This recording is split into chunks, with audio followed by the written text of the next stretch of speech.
There we go. What do I have open here? Shush. I don't have that one open. Right. Brian? Yes? Yeah, we'd like to start the show, please. Oh, sure. Go ahead. Oh, thank you. Thank you very much. You're welcome. Okay, cheers. Thanks. Thanks a lot. Look, I'm going to hit the play button now. Here we go. And it's still fucking muted.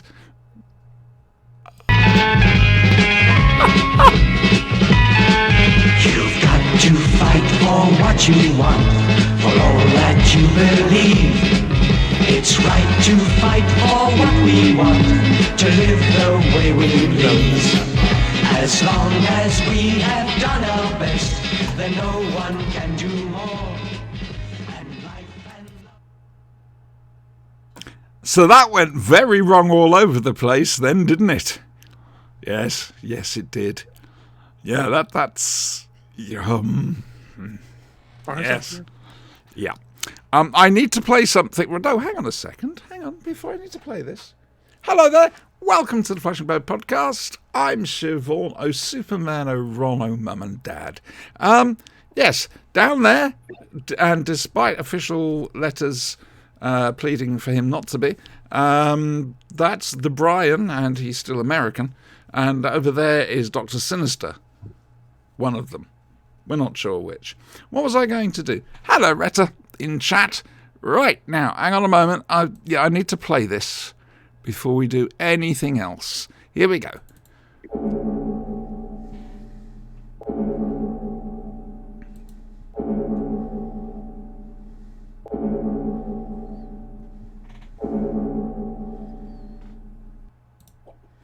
Spoilers. Spoilers ahead. You've entered spoiler territory for Doctor Who. All right. Yes, the airflow will be massively improved. It will. Remember, these are massive spoilers for those of us not in England. Yes. Or that have access to a TARDIS. Exactly. Well, to be honest with you, you'd be foolish to watch this if you haven't seen the episode first. Or a temporal invasion fleet. Temporal. Would the temporal invasion fleet be going back to perhaps Crimea? That's the pilot. That's the pilot. Oh. And it's temporal, not tempura. Yeah. Not the Japanese. It's not Japanese. It's not Japanese, no. I just wanted to clear that up. Good. I'm good. I'm pleased. That's nice. It's important to clear it up. Yeah, Yes. All right. Yep, that is. Well, we're confused.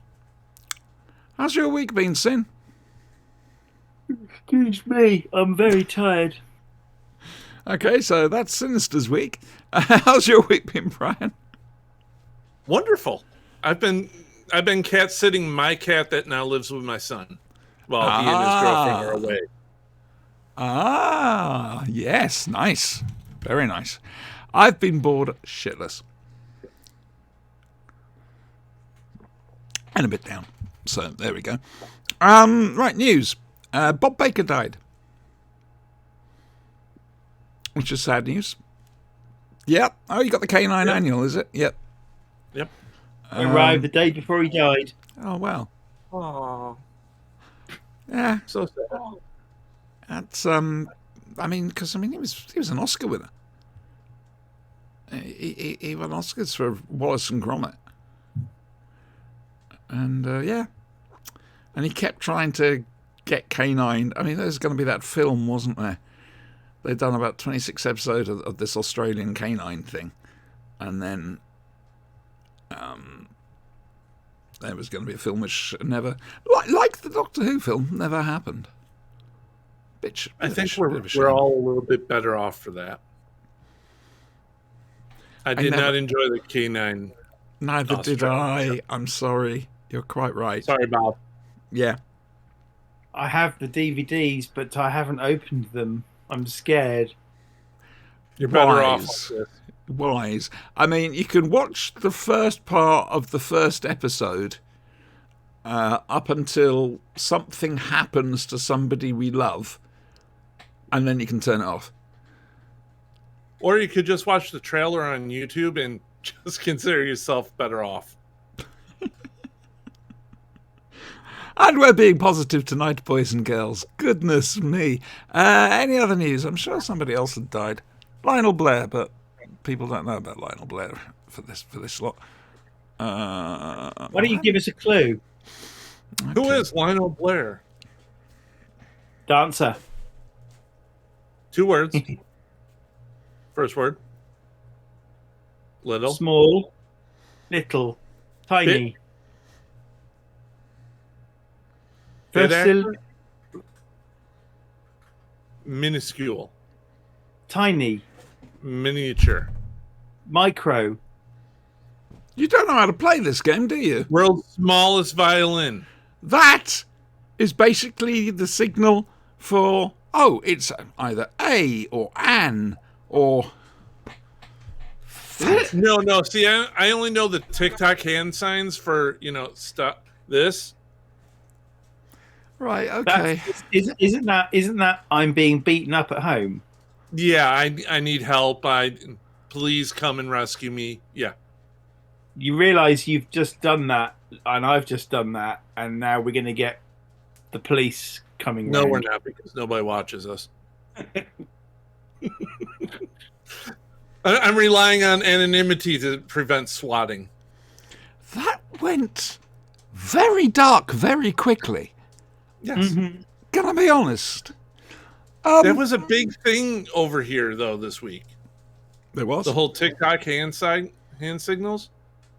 Apparently, some young girl was rescued by the police from some kind of domestic abuse situation by doing the whole... Oh, we're safe. Red is calling 911 now. Well, that's stupid, because everybody knows it's 999. Only over there. The home of the telephone. And the home of time. Telephone was invented in America. No, it wasn't. It was invented in Scotland. Then it's neither of us. It's part of the UK.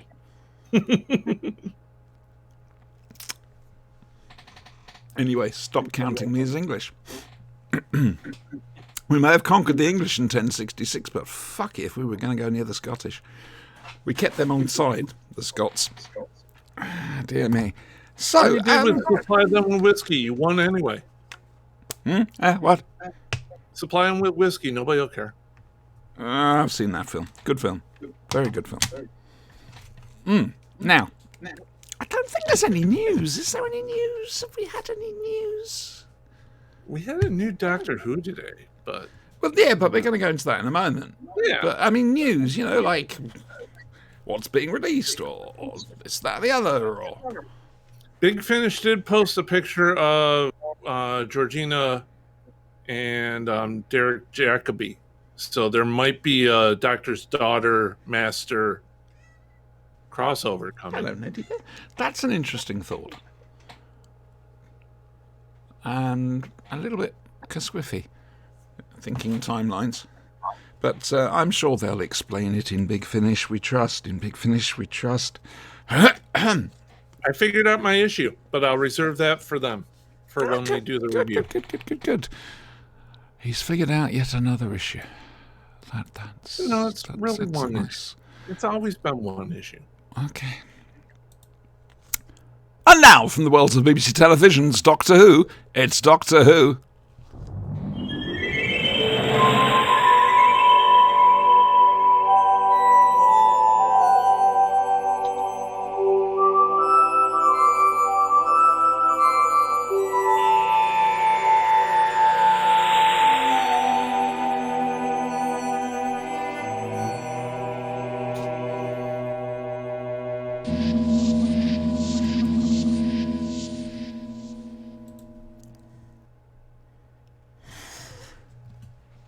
Right, I've seen this once, so wish me luck.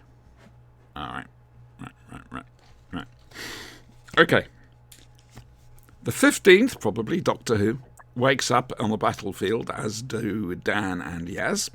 However, Dan and Yaz, there's temporal energy and God knows what else energy, and they both vanish because reasons, space reasons. Temporal energy interacting with flux is Probably. what the doctor says.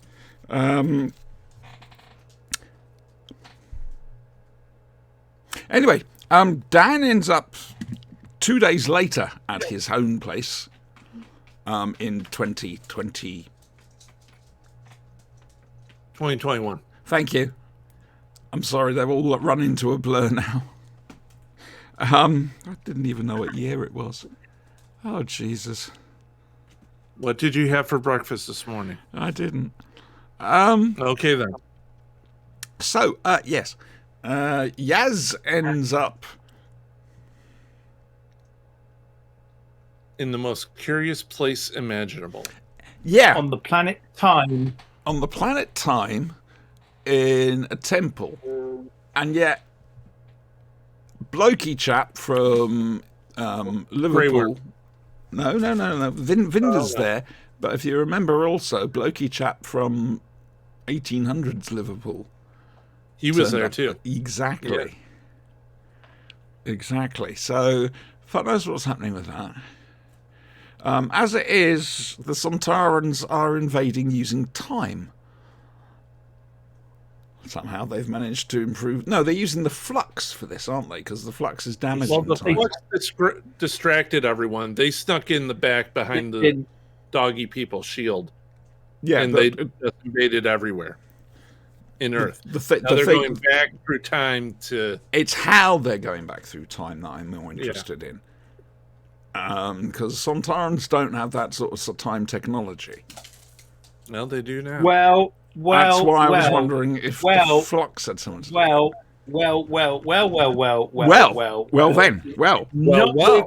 notwithstanding their invasion of Gallifrey, in the very first Sontaran the story, Osmic projector. they had a projector. So it's pure. Surely it's just an enhancement of that. I find it suspicious. It's an enhancement to an entire ship-wide scale. I'd like that explained. It may even have been explained in the episode and I didn't catch it. Like I say, I've only No, I seen don't it the think- once. I don't think it was. But also, they like fighting people. They probably stole it. Yeah. Well, the Cybermen did. Yes. Mind you, if you're stupid enough to land on Telos, you get what you're asked Well, for. what'd you expect? Exactly. Anyway, Soma and Azure. They turn up at this little temple place and they're nasty, and I've got to admit now we're seeing Soma, isn't it? In a proper environment now. I love the way he's being played. Yeah. That's a villain. And he's going to be Yeah. a very, very popular villain, quite frankly. He's very charismatic. Yes. Yep, very much so. Hats off there. That's what he needs. He needs a top hat. Don't you think? Go with a little bit of shoulder paddy bits. You know who he reminds me of? I forgot his full name. Doug McClure? Doug Jones? The guy who played the zombie in Hocus Pocus, fish guy in Hellboy. Doug Jones. Not seen any of those. No. I have seen Hellboy and love it, but I couldn't have recognised him from that makeup. Well, he's always in makeup. That's what I'm saying. But- it's very rare to have seen his actual face in a movie. To be fair, it's a great villain. It really is a superb villain. And That Sinister has a knife. Oh, he's allowed. Remember, there's other Sinisters on backup ready. Okay. As long as we have backup Sinisters. It depends whether the check's cleared yet. Yes. So, and it ends with everybody basically in this temple where there are four, well, technically four Keepers of time. Yeah, keepers of time. That's a good way of putting it. Actually, 6 keepers of time. 2 have malfunctioned. There are 4 left. I thought there was only room for. There's room four. No, there were more, because 2 had malfunctioned. I'm happy to be wrong. It was at least 5. Oh God! Now there's Right, it was another 3 on one number. side and 3 on the other. 2 were screwed up. Sounds And about right. then Form went around and killed pretty much everyone else.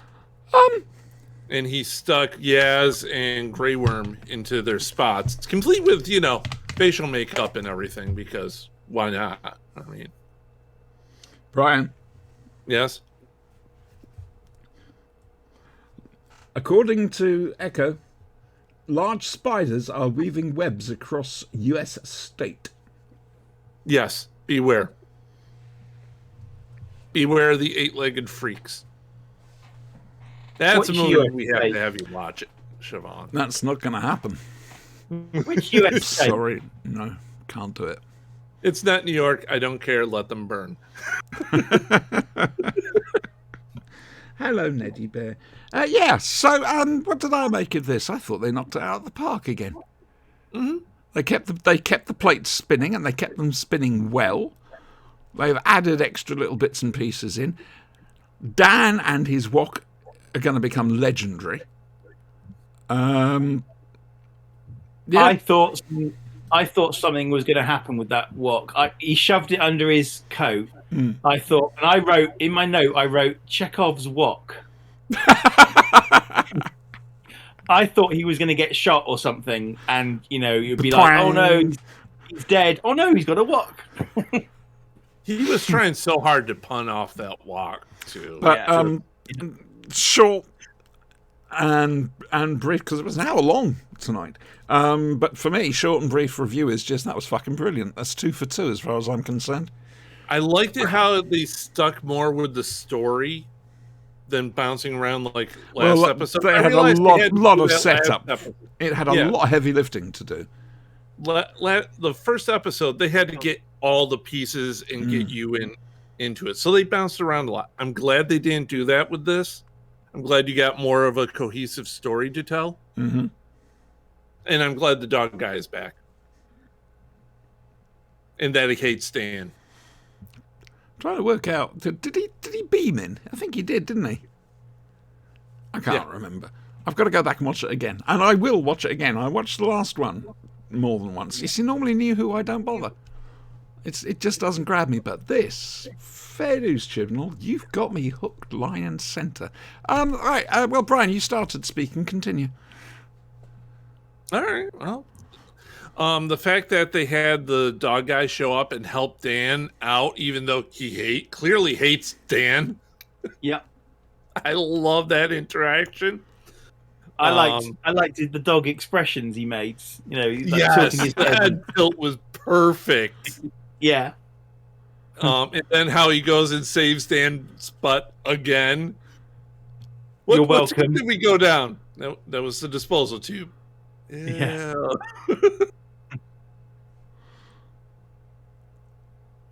Did you enjoy it? Yeah, of course I did. There's never an of course about it.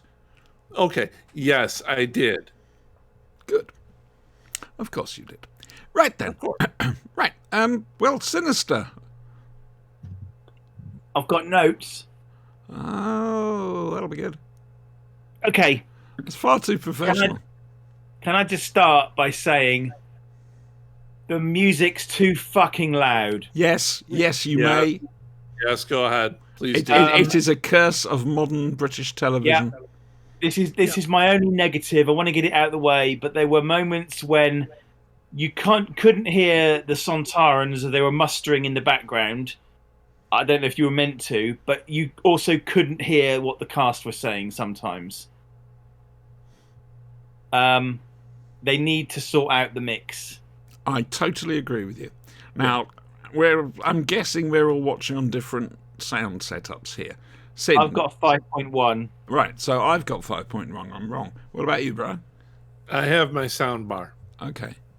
And we're all, which is basically, so the 5.1 is essentially compressed down to a stereo stream. Yeah. It's not been mixed to be able to do. We need Alistair. Yeah. Trouble is, you'd think Anyway, you'd think we moaning at him about it. Alistair, why isn't the sound mixed better? Yes, damn it! Come on here and tell us at once. it's getting to the point where I'm tempted to have subtitles up. Oh, Ooh. that is a huge step. I know. Damn it! Anyway, that's all I've got to say on the negatives. Uh-huh. And can I just say on the positives, fucking amazing visuals. Oh, Doctor Who's yeah. never looked this good. Oh yeah. The right down to the triangle thingy whizzing around saying, can you repair? Mhm. Lovely opening battlefield, with everybody fucking dead. I loved the Sontaran banners being hoisted up the Liver building in Liverpool. The army sort of formation, the Sontaran fleet. The fact it's a grudge. And I just thought that the battle and the army form. This has got to be the best battle scene we've seen in Doctor Who ever, surely. Action by You know Havoc! what Action reminded by me of? Havoc! I need my comfortable place. No, you're quite right. You know what it reminded me of? Have you ever seen that battle simulator where people Yes. take like 1,000 chickens versus 100 T-Rexes or something? Yes. Yes. Yeah. That's what it reminded me of when Yeah. the two lines started charging. The thing gets Yeah. me is that it was the charge of the Light Brigade, and once again, it was a hopeless folly. And that is referenced. The Doctor says at one point, half a league. Yeah. So, Yeah. I don't know how much you know, Brian, but the charge of the Light Brigade, very famous, foolish military action, which essentially had what happened to the British troops in this. Yeah, and that was basically- Crimea. It was the Crimean War. That's why the Doctor was confused. Yeah, basically Should have some been general Russians. fucked up somewhere and sent a light brigade of cavalrymen into the jaws of death, into Russian artillery. Yeah. Guns to the left of them, guns to the right of them, etc., etc. And they got fucking annihilated. I mean, that was just one incident in the whole Crimean War, but it was such a waste. It's, so Charge of the Light Brigade is famous in the UK, at least. I have a question. Yes. Whilst I was going to say Annie Nightingale. Sorry, that's Yeah. a DJ over here. It was mentioned. And Mary her, Seacole. her history is being looked at again. Yes. Now, I'd not heard of this lady before. Once No, again, me either. Doctor Who is educating. Yeah. I mean, you would have assumed they'd have done a Florence Nightingale reference, but that's probably too obvious for them. Florence, thank you. Yes, of course. Yeah. I had to look up Mary Seacole because I'd never heard of her before. Dan I've got had. her Wikipedia page open right now. How the hell did Dan know just from looking at her? Yeah. Let's just assume he's a historian of some description. We don't know He too hangs much about in him the yet. museum It all could the be time. right up his alley. Fair enough. He hangs out in the Liverpool Museum. I mean, they may have had True. something on her. And if she was from Jamaica, there's a good chance she came in through Liverpool. And apparently, she did meet Florence Nightingale once for 5 minutes during the Crimean War, according to Wikipedia. Yeah. Oh, doesn't say what was said. That's a shame. No. Fly on that wall. Dear God. Although, apparently in 2004, she was voted the greatest Black Briton. So maybe I'm just an ignorant white man. Oh, you both are, always. I'm an idiotic white female. I wouldn't worry. I am the demographic middle-aged white guy. Come on. It's Yeah. true. He is. Except, to be fair, Brian, I'm going to say this once. I'm not going to repeat it. You do have a bit of a brain. There we go. That's it. That's all I'm saying. So, This is feeling in my chest. It's Don't over-egg it it's now. not a heart attack. Don't over-egg it. it's your heart growing 5 sizes. No, that's highly dangerous.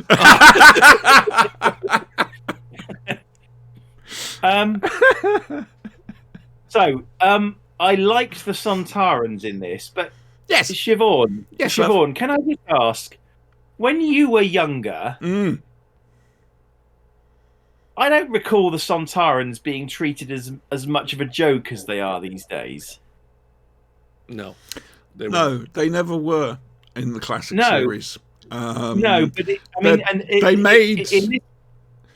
in the modern series, they obviously they're well known for their fighting and warfare abilities, but they are treated as a bit of a joke. Yes. I would bear with me.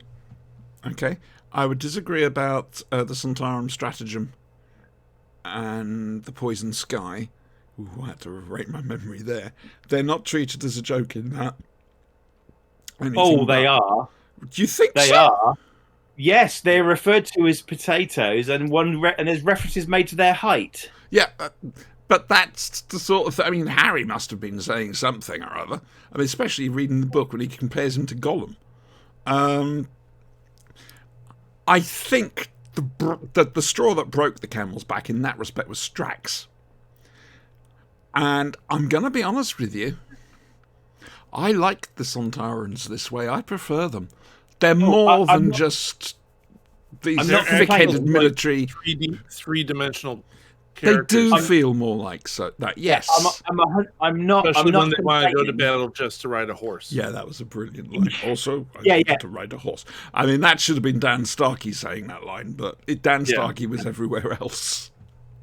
He was Like I every other say- Sontaran.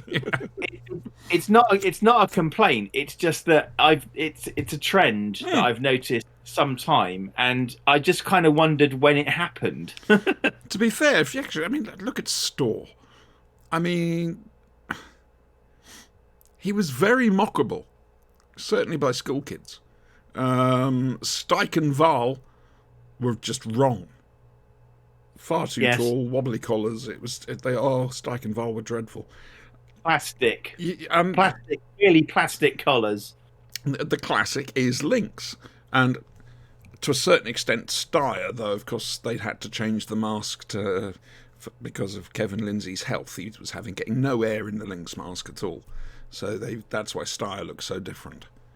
Well, So There's Lynx gets a mention in this, which is Yes. nice. That's what I like.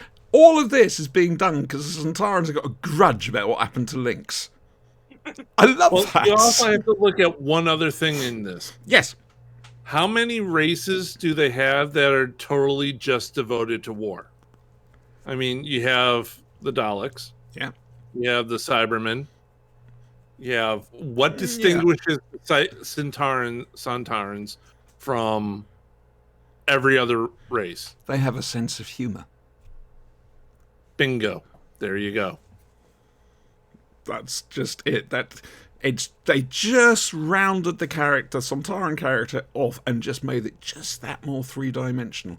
Yes, Strax is a comedy character, but I love Strax. I would be happy if Big Finish had him in every single product they release, no matter what the range. Dark Shadows, I need think want a Strax. series with these people.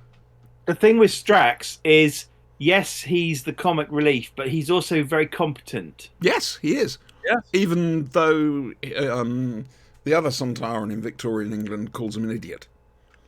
Yeah, take your coat. I did notice that when they were chasing Dan, they can't shoot for toffee, can they? I had noticed that. That's Stormtrooper aim, that is. I mean, big wide street and then down a narrow alleyway. Yeah.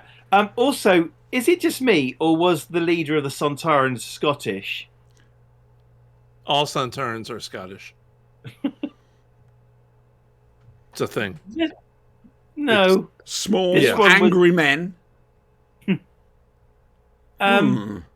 Stubby I liked beard. the rank insignia on the general or whatever's collar. I thought it was a bit next gen, Star Trek Next Gen. It was a you know? bit next Yeah. gen, but I love the fact That was it, cool. it imitated the original Sontaran ships, which I guess we've seen the last of. Also, can we hear it for No. Dan's parents? I don't know if you Yes, we recall, can. Siobhan, in the Poison Sky episode, on that central globe, they studded with the scout ships. Yes, and a couple of them came off. I'm not sure if it's the same with the new ones. I think it is. I think it's the same ship. Again, I've got to go back and watch it again. It's important. Yeah, but I think the scout ships are there. So, and I also liked the Sontaran dialogue. So, you know, if you have any final words, keep them to yourself. Yes. And you know, something about an immediate and enjoyable violent execution. I mean, the dialogue in this was sparkling. It really was. It was. I'm so happy about this. A couple of other dialogue triumphs, I thought. The Doctor uses the catapult at one point and says, "Get in." I liked that. Also, she screams at one point, "Dan, Dan, Dan," and I'm thinking this is Alan Partridge. Yeah. Yeah. It's Plus, Partridge. of course, we've already referred to the Japanese food and also the line, "I'm going to need a pointy stick." Pointy sticks are good. So I have a couple of points of oddity to note, and Yes, then please. I've got a couple of theories. Ooh. Okay. Ooh. So, bit of a contrivance when the Doctor was looking at the map. Oh, there's Britain, there's Jamaica, and there's it's Sontar. Why wouldn't you just go straight to Russia? You know that's where you are. Yeah. Mm-hmm. Just thought that was just a bit weird, just a bit of a plot contrivance. You know, the camera pans sort of, you know, to the left and then to the right. I think it was giving the viewership, bizarrely enough, the context of the rest of the world first before we saw the replacement to Yeah. Russia. And also, the Doctor is apparently able to knock someone unconscious for 6 hours with a single finger. Venetia Do you not think that Aikido, would have been... Keto. Venetia do you not think that would Aikido, be- Seventh Doctor. It's been done. Okay. It's established. There's a precedent. There's many precedents. It's Oh, been my done mouse has before. gone. I'm not saying there's not a precedent, but you'd think it would come in useful a lot more often than it does, But she's right? not supposed to be violent, is she? It wasn't violent. She did say Aikido's sorry. a non-violent martial art. Ow. Right. Would you like my theories now? Yes, First of please. all, what were they called? The Maury or something? Those 6 people, the Maury, were they? Yes. They're quantum locked. Who else do we know Yeah. who's quantum locked? Yeah. Yep. Yep. And who Uh-huh. who was missing from this episode that was in the last one? Hang on. Who Oh my better in the God. Next episode. I can tell you the title of the next episode. Okay, Brian, are you wanting to know? I've already seen the trailer. Go ahead. Okay. I don't know it. It's Go on, called tell me. Once, Upon Yeah. Time. Right. Okay. So No. Yes, I know. That's what it so is. I'm assuming the Sontaran episode that was a bit of a distraction from the main plot, and that we're going to be maybe getting back to angels and things. Maybe. I think the Sontaran episode it's not really a distraction, but it's what's going on. It's a meanwhile. Yeah. I think Right now, that's the a fair main comment. plot Yes. is well, okay. The Sontarans are the main plot for this episode, but They're meanwhile, taking in advantage the of main what's happening. story arc for the season. This is what's going on with Swarm. Yeah. Yeah. Swarm, so- that's his name. What did Yeah. I call him? So Soma. Swarmer. it Right, was Soma. something weird, but I couldn't remember what the name was. But yeah, I'm assuming we've seen the Sontarans now, and that's it. I'm getting, That's- yeah. Yeah, they're Yeah. probably done, and we're moving on to the other things we've seen in the first episode. Yeah, so it's Okay. okay. So the Sontaran thing, that's them taking advantage of the situation rather than Yeah. having anything to do with the situation itself. But it fitted in so nicely. And apparently there's something very wrong with time, which is why the TARDIS is having quite a few problems. Well, that's Well, why the TARDIS reappeared on Planet Time. Yeah. So I get the feeling planet- that they got kidnapped. So the planet Time, what is it? They're in the citadel of Atropos or something, which is atrophy. Yeah, Atropos. And Apparently, yeah, this is not the first time they've been there either. The Doctor and No. Swarm, because the Swarm No. remarked how they quantum locked the To- Maury from Yes. him. because of last time. Yeah, So the big question, Yeah. So I'm just wondering, these Maury people, I've got a couple of theories. They seem to be controlling time. I'm thinking, and I'm going off on a tangent here, two things here. Number one, have they manifested because the Time Lords aren't around anymore?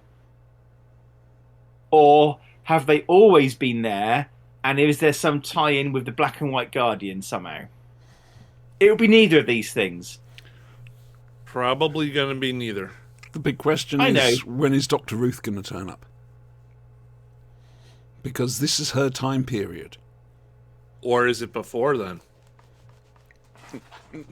What I'm saying is the stuff with Yeah, her having the memories and everything. No. What was his name now? What was his name again? Swarm? Thank Swarm? you. Yes, Swarm. Obviously, there's a running battle. There's been a running battle when the Doctor was in the division between her and Swarm. So, at some stage, Dr. Ruth is going to have to turn up. Because he can't leave us dangling like that. One Well, can- it doesn't have to be Dr. Ruth. It could be anybody. They could get Philip Hinchcliffe in. That'd be fun. Did you enjoy it, Andrew? Very much so, yes. I feel we're being spoiled. And do you know, the one thing, and I feel terrible saying it, is why the hell did it take them 2 years to get to this? Yeah. Slow learners. And yeah, again, just reiterate from last week, the fact that the story's got room to breathe is fantastic. Yeah. It's wonderful. Yeah, no, totally agree with you. So, we're 2 for 2 on Oh. Doctor Who Flux. Still no I've news got- on when Doctor Who's coming back. Agreed. I've got one last theory, which I didn't write down, which is why I've been mentioning it now. You know, at the end, Swarm says, "How long will so and so last when I, let time Let time stream?" route through them. Yeah, clearly that's an invitation to the Doctor to take her place. Yes. I was looking forward to tonight's episode and was thinking to myself, damn it, when's Sunday going to come around? And I'm going to be even more so this week now. And for Doctor Who to do that nowadays, pleases me immensely, quite frankly. Doctor Who flux, as you say. I Doctor am Who Flux, yes. disappointed in the writing staff that it took them this long to get this quality. Who knew? Anyway, Do you think that the recent pandemic has forced them to go down a route of doing one long story, or do you think this is something that might have happened anyway? I think the thing Chibnall with knew that this was his end season, and he tried to do it this way on purpose. I need to go and check last month's DWM because there's an interview with him and he may mention that in there, whether it was COVID or not. Anyway, talking about the Great Sontaran War of the Sontarans, we did listening as well. Boys, did you both manage to listen to it? I did. I did manage to listen because it was only an hour long, but I don't normally get time to listen to big finishes. I recommended this one to you too. Basically, And I know why. Yanto has been. It's a Torchwood audio. And it's called The Great Sontaran War. Yanto is lumbered with looking after a stranded Sontaran major. So he puts him in a Major caravan. Craig. Major Craig, yep. Yes. Craig. Yeah. Craigie boy. Can't just call him Craig, it's Major Craig. And so he puts him in a caravan park in the Mumbles. So we can learn about humanity.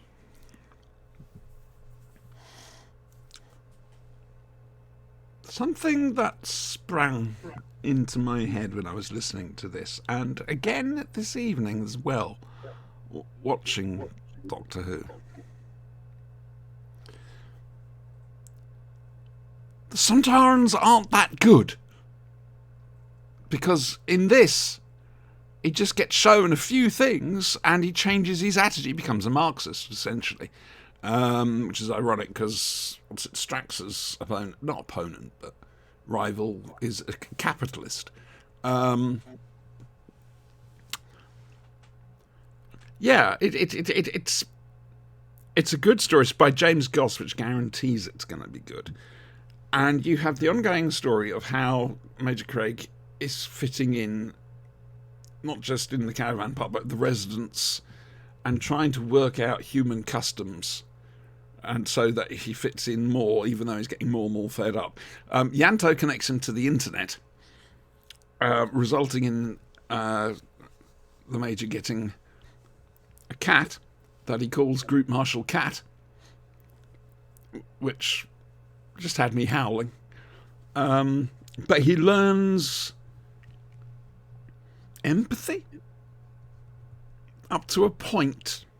It's still mixed with his Sontaran attitudes, because basically the local landowners being an utter git to the foreign workers who've come over to pick the fruit, which is a very true thing that happens in real life. And so got a little bit of politics, even though Doctor Who's never been woke. Over a shower block. Yes. This is wonderful. It's listen to this on a rainy day, on a rainy afternoon. Just plump some pillows up and just listen to this, because it's laugh out loud funny. And Craig, a fair play to Dan Starkey, yet another Sontaran who's just subtly different from other Sontarans he's played. I mean, this isn't Strax. This is a different Sontaran, and it's. Oh, they're a clone race, so Dan Starkey has a job for life now. Oh, one would hope so. Anyway, Sinister, you go first this time. Yeah, I really enjoyed this. I listened to it yesterday. I set aside some time especially, and it was laugh out loud stuff. I mean, the simple premise, you know, he's taken to a caravan park in Swansea, and he just thinks it's a shuttle park to start with, you know. Yes. What kind of weapons do they have? Yeah. Do they fly? No. And you know, Jack's basically lumbered Yanto with looking after this guy and making sure he doesn't get into trouble. Yanto gets him a laptop, but specifically doesn't allow him to connect to Sontaran High Command. But even that backfires slightly later on. And yeah, Strax learns about pets, and he thinks pets, first of all, are food. Then he thinks that it's a question of training your pet to be a warrior. And then when his pet eats someone else's budgerigar, it's because his pet is clearly superior. And he recommends to Mrs. Appleby, or whatever I think her name is, that she get a jaguar. Yes. Yes. And that if her pet was to eat his Group Marshal Cat, he would not be sorry. It's just... It's Darwinism gone nuts, basically. And yeah, basically he starts off with a perception filter, so people just perceive him as normal person. But they insist on calling him Craig. And yeah, I mean, without giving away the ending, it's genius. I mean, when he said, "What you've got a cat?" Yes, he's Group Marshal Cat. I did piss myself laughing. It was hilarious. What have you been feeding it? The corned beef. Yeah. Oh. Yeah. It was just. Yeah, it's one that I will happily listen to many times again, I think. Oh, now that's a recommendation coming from you. Brian, what do you say? I really liked the story. I was really gripped. I found it hilarious. Unfortunately, my standard Big Finish gripes are still there. Okay, well, you said you wanted to go into them. Go into them. They're not. Well, every Big Finish, to me at least, sounds like they're recording in a closet, which essentially they are. And remember, I mean, most of these people are home recording now. Yes, they're recording in their closet. And that's normal. However, they don't mix in environmental or atmospheric sounds to make it sound like they're not sitting in their closet reading a script and acting it out. Can I just? So those are my biggest gripes with counter Big that. Finish. I've managed to get a chance to listen to Dalek Universe 1 and 2/3 of Dalek Universe 2 this week. Oh, cool. And they are very much recording at home. Mark Gatiss said he was recording in a cardboard box covered with a duvet or something, you know. Sounds right. But I think the effects in those stories are, number one, it's not set on Earth, so you need those alien effects kind of thing, and they're done very well. I think in this story it wasn't required so much. It's not, but it's a matter of production quality to have them in there. They are in a caravan, which are very small. Can I ask a question? Yeah, trailers are small, but This is very much your subjective opinion, isn't it, Brian? yes. Yeah. Yes, I am a podcast snob. I love docudrama podcasts. They're great. If I see something I don't like about it, I will mention it. But I love this story. This story was great. And yes, I was laughing out loud too. Group Marshal Cat was fantastic. I want a sequel. If anything, just so we can find out more about Group Marshal Cat. Oh, I think when Group Marshal Cat meets the Mouse Resistance, there's going to be war. Oh, hell. Oh, God. I liked the constant references to Craig.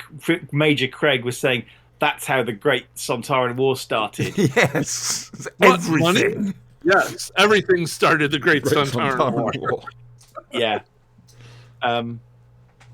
Yeah, but this guy, to start with, lives for combat, and by the end, he's discovered a new meaning.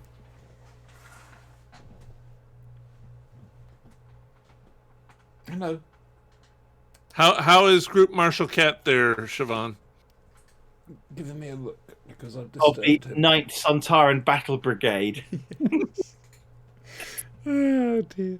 Right, so anyway, that was the good stuff. Now we're going to talk about Doomwatch.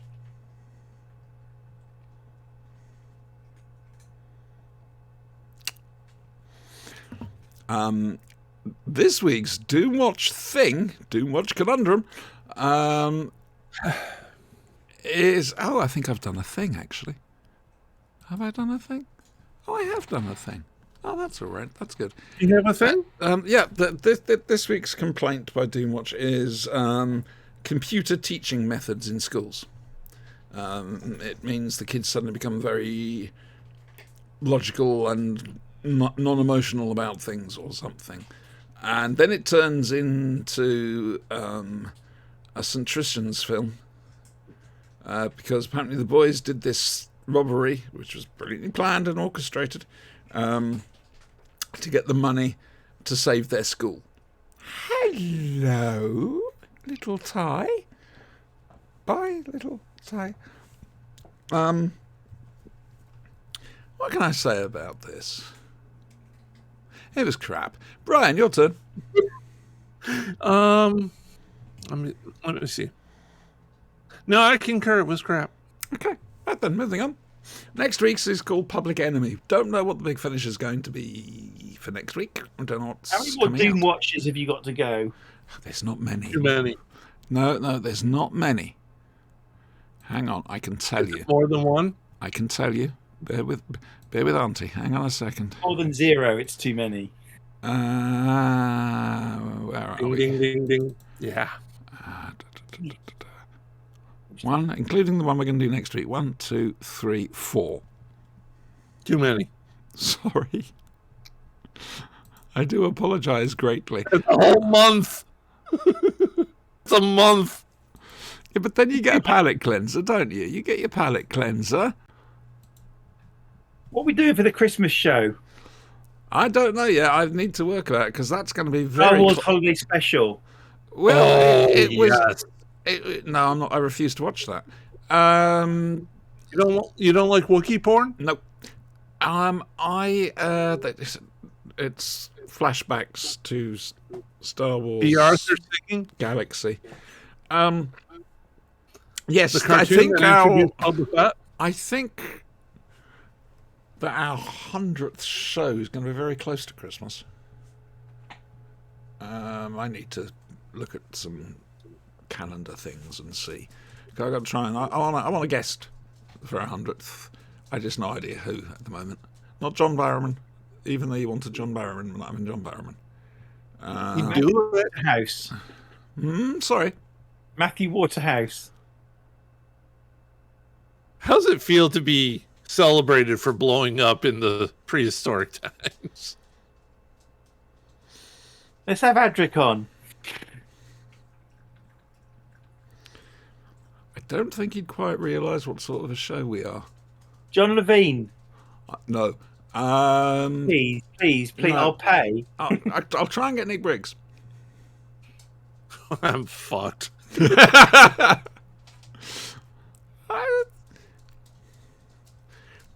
You can mention it as long as you word it very politely and not No, I'm damning. okay. I'm good. You know, I find that there needs to be more. For my own ears, there needs to be more. You know, something like that. Anyway, moving on.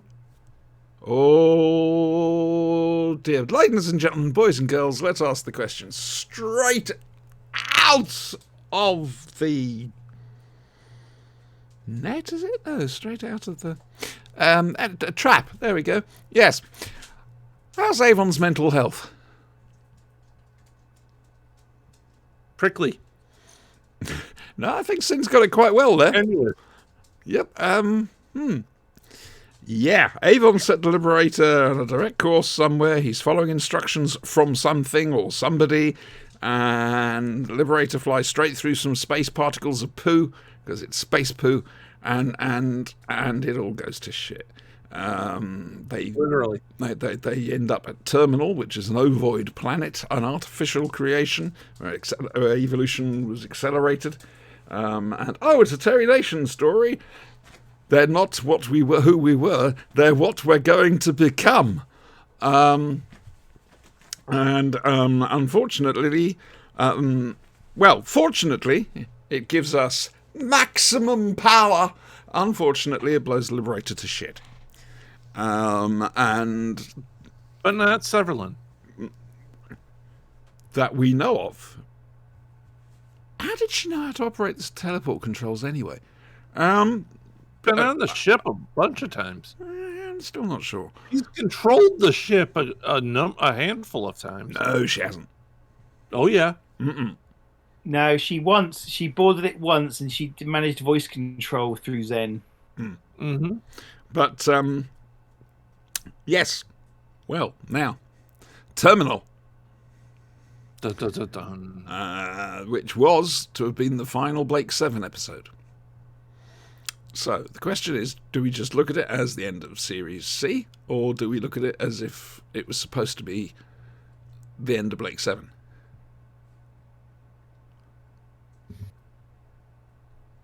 There's no rules on this. I'm going to go to Brian first because Sin, I'm pretty sure you're going to have a lot to say about this one. Brian, come do talking. Okay. What really is there to say? It wasn't bad. I mean, we've had stinker episodes before, but it wasn't good.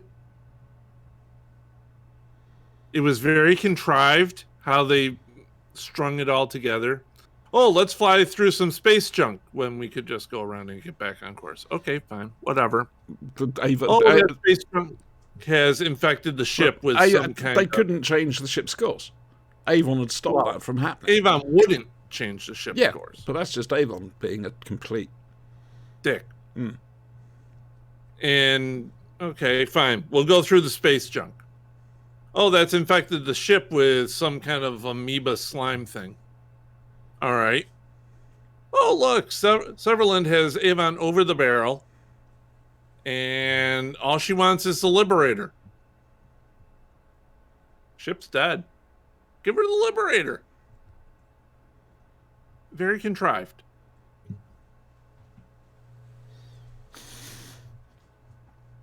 Fair enough. Very contrived. Fair enough. Yeah. I thought Villa came out of this very well. Villa actually had some really great moments in this. He did. He got a chance to show his intelligence. Yeah, I was really surprised and really impressed. The fact that they had Blake come back in kind of one form. We think it was Blake. It could have been Blake from an alternate universe because of the beard. Could have been Clone Blake. Yes. They cloned him. They did. Yeah. But to have a Blake, we'll go with a Blake. They come in 6-packs. I buy those things by the case. 7-pack, actually. Really? I get them by the case over here. It's called a Blake 7. Wasn't that Watney's? Party 7. But no, to have Blake come back for what could be the series finale or the season finale, that was good. When they made it, they made it because it was going to be the last one. Yeah. Then to have Severland just go, oh no, he died. I saw his body and it was cremated. Okay, whatever. Which may or may not prove true in the future. We can't tell with Serverland. Never trust that lady. No. However, it certainly looks like we've seen the back of her. I'm pretty sure Serverland didn't get out of there. If she did, remember, all good villains are alive until you see the body. But like I say, I'm pretty sure Serverland didn't get out of there. Anyway, Sinister. Now, you did mention that there's a point in this that makes you cry.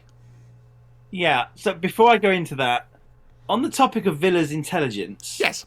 Alan Stevens, I know you know Alan, is apparently doing an interview with Chris Boucher very soon and asked me if I had a question for him, and I did.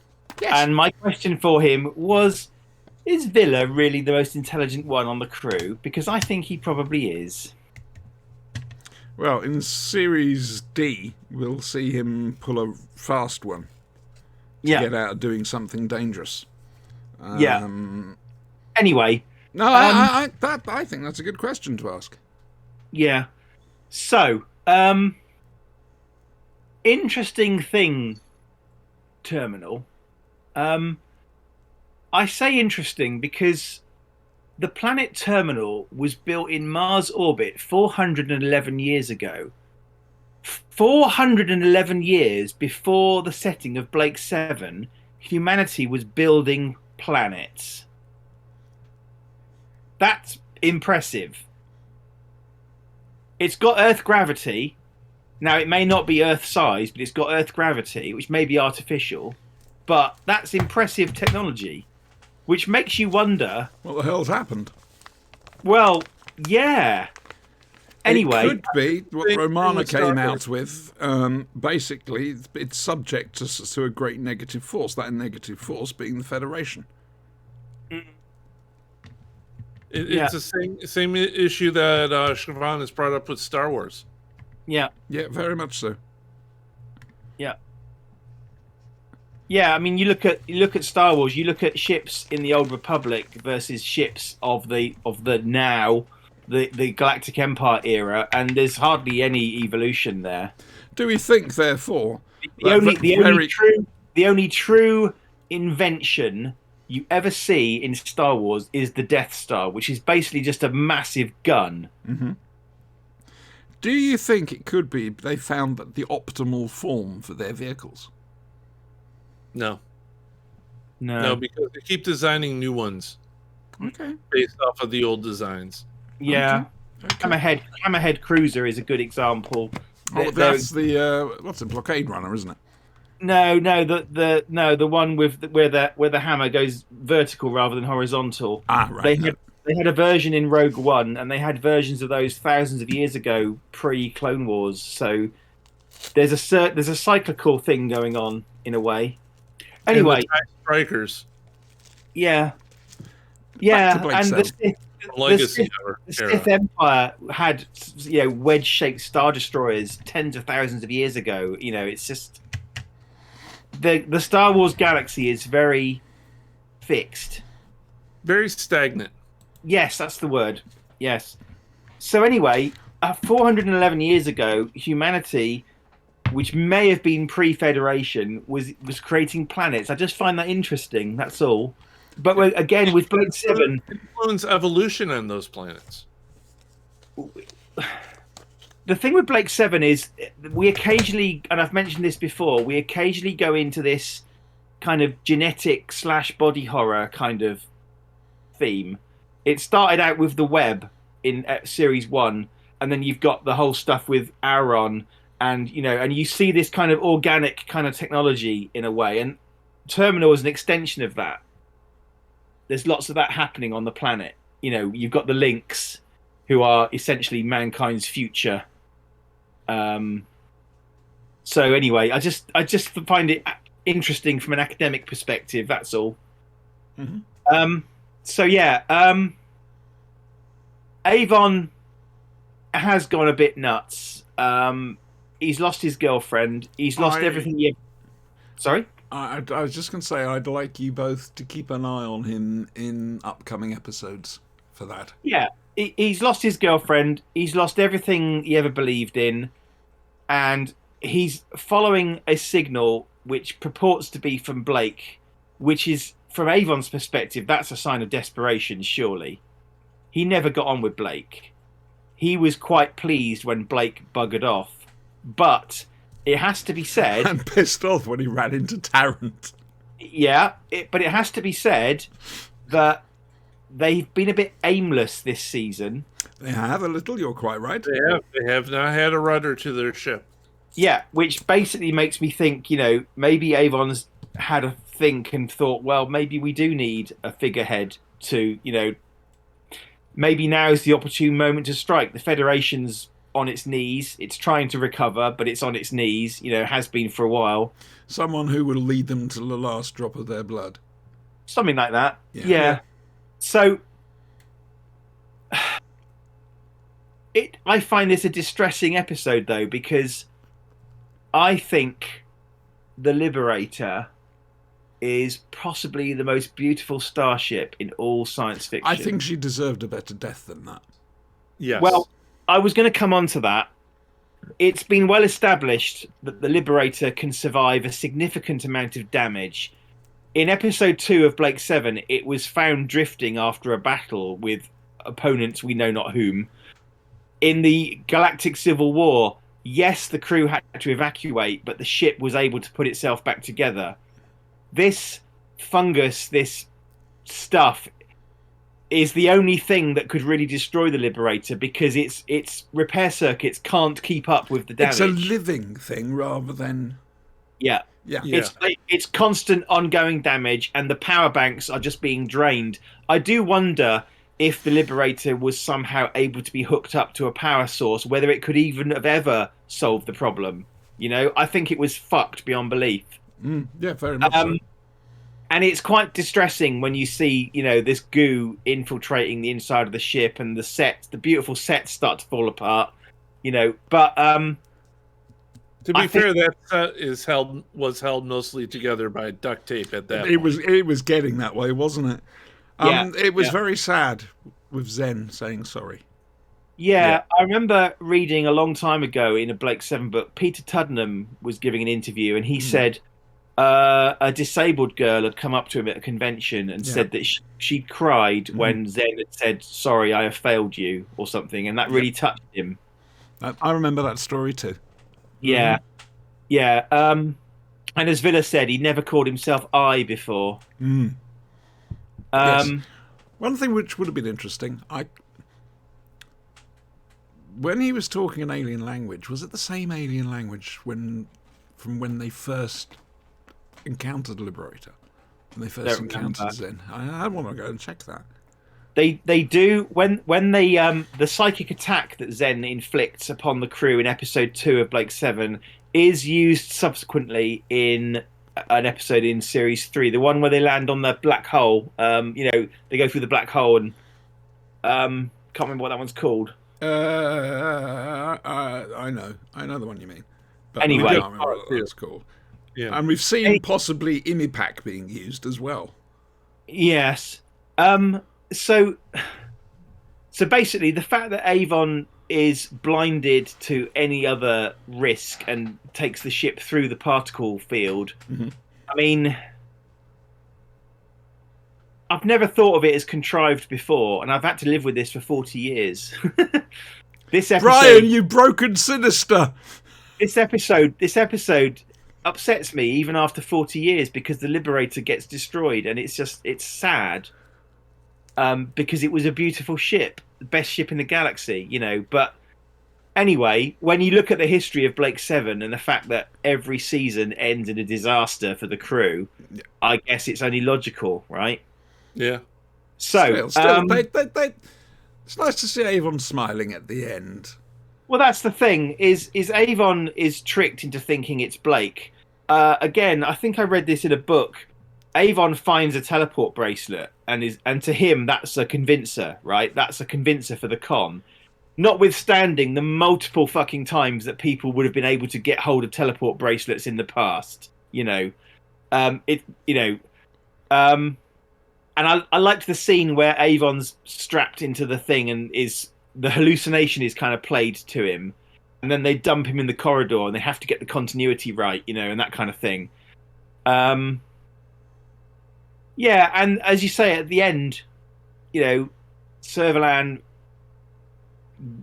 teleports on board the Liberator, doesn't seem to notice the fact that the fucking thing's falling apart. Well, it's obviously these degenerate rebels, this is how they live. Yeah.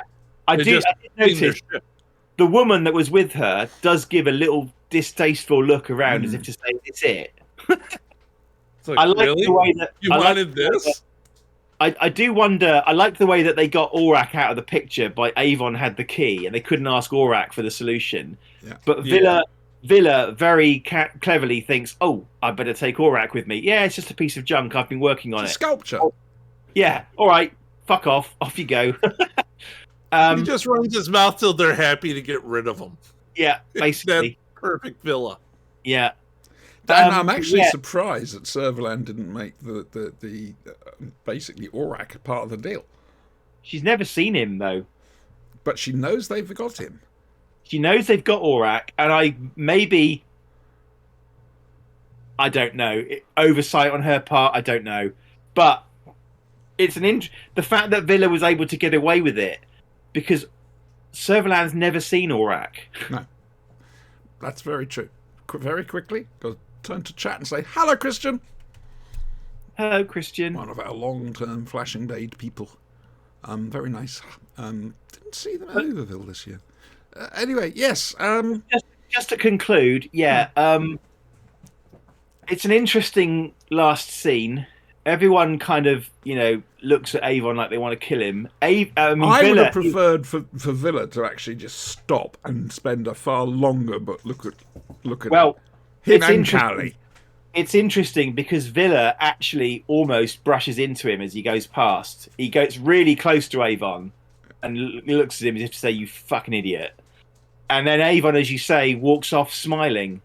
And like you say, that was meant to be the end of Blake 7. End of Blake 7.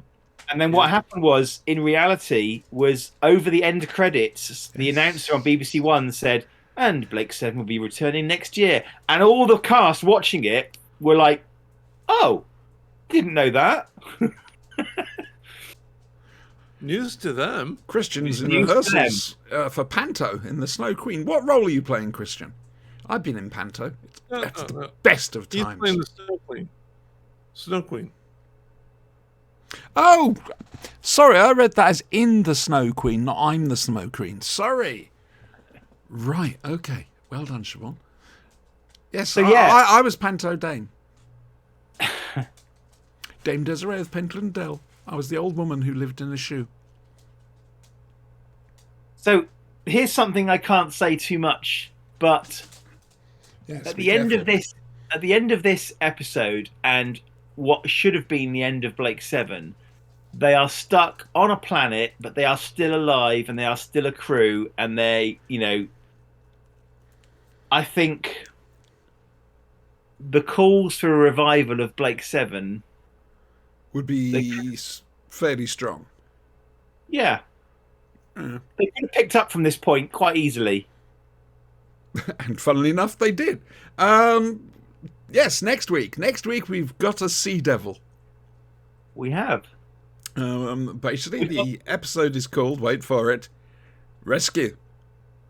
We've got the portrait of Dorian Gray. Essentially, yep. And we've got to introduce you to the concept that is Sulin. Yes. How well has Sulin been used this week? The other concept is a closing theme that's disco. I don't think it's disco. It's more like musical dance number. Soft jazz. It's a soft jazz version of Blake 7, the end theme. Oh, that was something I was going to say about Terminal. The sound effect, the heartbeat sound effect. Oh, I found that very effective. amazing! It's amazing. It's hypnotic. Yeah. They teleport onto the planet, and instantly you think this is... Actually, can I just say, Yes. instantly there's this constant do-do, do-do, because it's artificial. So presumably there's some kind of machinery deep within the planet. But can I just say, I like the fact that they're on hilltops covered with trees, and you can see quite a long way into the distance, albeit it's videotape, right? And it's not a fucking quarry. Yeah. No, it's film. It's not videotape. Okay, but even so, it's not as well defined as it would be these days. No, True. but I don't care. And you can see Avon's disdain for the planet created by humans. It wasn't very nice. He did not like that set location. By the way, Avon studded gloves. The They were ones that, used by Rob Halford in Judas Priest later on. all right, if you say so. Avon studded gloves, even though he got rid of them, you'll see them again. Things I are going imagine to be a bit different. I imagine they had plenty of time to find them. Well, we'll find out, won't we? So it's Rescue. So what you're saying is Avon was a big, big influence on Judas Priest's fashion sense.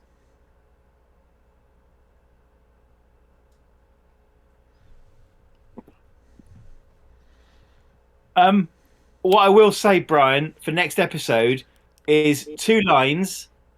Well, actually, that's not even a pun. 2 things to look out for. Matte lines. Ah, yes. Yes. In the special effects, matte lines. Use of Yeah. Quantel.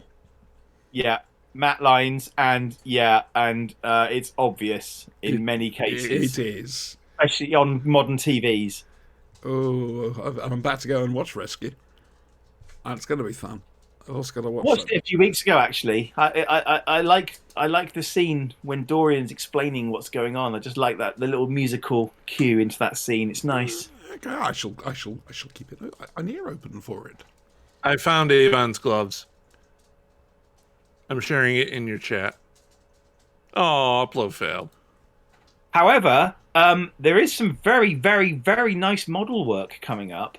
There is, starting from next week, from the next one. Yes, and keep an eye on Avon. And his hair. And his hair. Yeah. How twatty was Tarrant this week?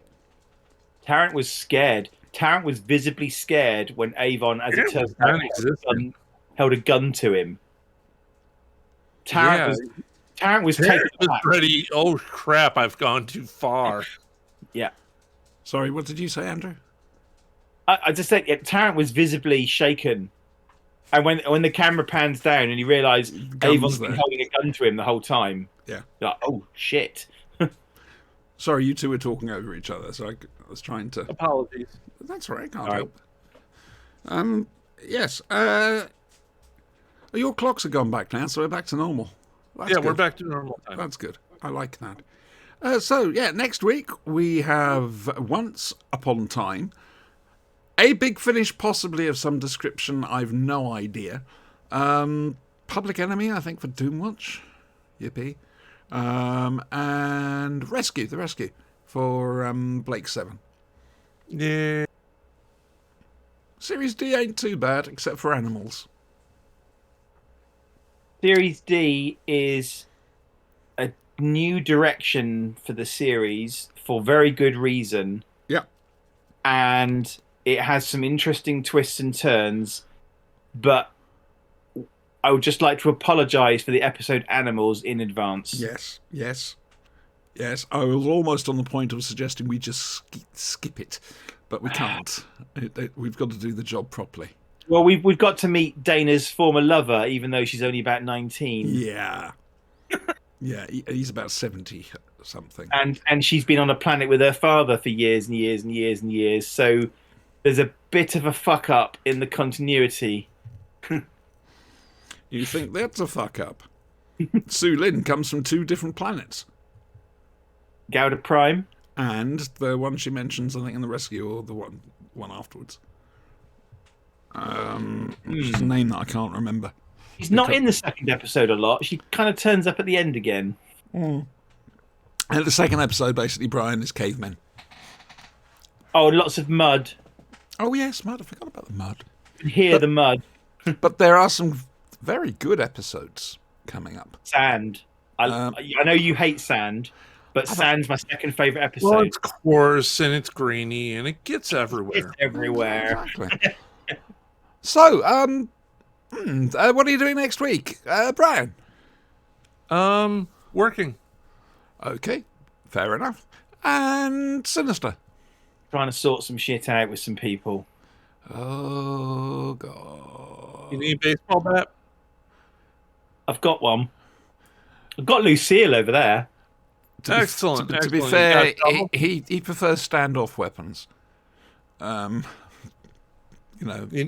got a shovel? Missile barrages, that sort of thing. You say that, but in Elite Dangerous, I used to enjoy getting up and close with my in combat knife fighting. I like that. A good standoff weapon is good, but if you've both got it, you can't miss getting in close, and actually, so they can't use those weapons with you. This is Elite now on the ground, yes? No, I've not played it for years. I haven't done the ground stuff. That's I'm right. talking about in my ship, close up ramming, looking through the cockpit and seeing your I know opponent. something. We installed a bidet here. Oh yeah, you did. Yeah, A B-Day, yeah. a bidet. Yeah. It's kind of unusual. I will say though that it saved a lot on TP. So when the bidet has squirted water up your arsehole, Oh, my God, there we go. how long do you have to wait before you can then wipe? Because surely you're just going to get sodden paper rammed You're inside gonna your stop back. paper anyway. I mean, usually if you time it right, if you do it early, you have time to go through, some more Facebook notifications, whatever. Then you're ready to go. You got to time it all. It's all in the timing. Okay. So there you go, boys and girls. That's the Flashing Blades guide on how to use a bidet. I think we I better. think they're missing a trick with not having the camera and the app for you to aim. It's all by feel. You have to turn it on, and then you have to move the targeting dial. Yeah. Oh. So you'll feel it. You'll know. Luke, you've switched off your targeting computer. What's wrong? It uses Apple Maps. Right, we're going. God damn it. Providing I remember to play the right closing video, because there's no guarantee about this. Why don't you rename them? They've all got different and correct. I know. I created them. Oh, yeah. So, I mean, this one makes perfect sense. Blade closing. It's just I had to find it. Anyway, say goodbye. Bye. I said say goodbye, Brian. Hey. That's better.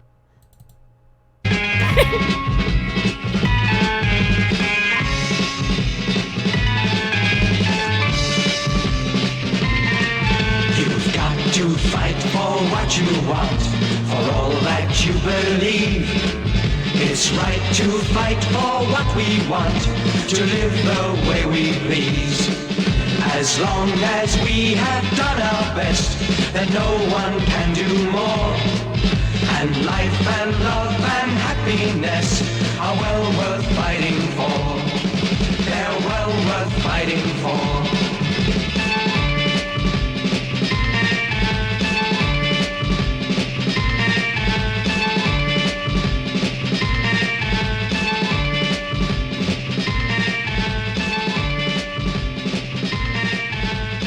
The part of the Sontaran horse was played by John Levine.